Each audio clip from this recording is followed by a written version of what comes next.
বাংলাদেশের প্রথম মহিলা প্রধানমন্ত্রী বেগম খালেদা জিয়া, যিনি সমস্ত স্যাক্রিফাইসটা তার জীবনে তিনি করেছেন। তিনি যখন তরুণী ছিলেন, তার হাজব্যান্ড যুদ্ধে চলে যায় দেশের প্রয়োজনে, তিনি একা থেকেছেন। তিনি তার হাজব্যান্ডকে হারিয়েছেন, তিনি তার সন্তানকে হারিয়েছেন। তার সন্তানকে দীর্ঘদিন দেশের বাইরে থাকতে হয়েছে, বাংলাদেশের সমস্ত ফ্যাসিলিটিস থেকে তাকে দূরে রাখা হয়েছে। তিনি বাংলার মাটিতেই থাকতে চেয়েছেন, বাংলাকে ছেড়ে কোথাও যেতে চাননি। আল্লাহ তাআলা সেটা কবুল করেছেন।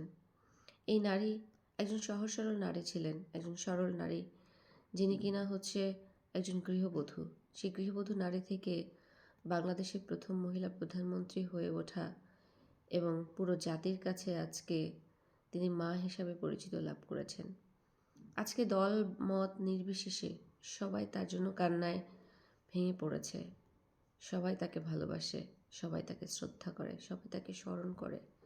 বাংলাদেশকে নিয়ে যখন কোনো কিছু লেখা হবে, তখন তার নামটি লিখতে হবে। আমরা যারা নারী, আমাদের সবার কাছে তিনি একটা অনুপ্রেরণা।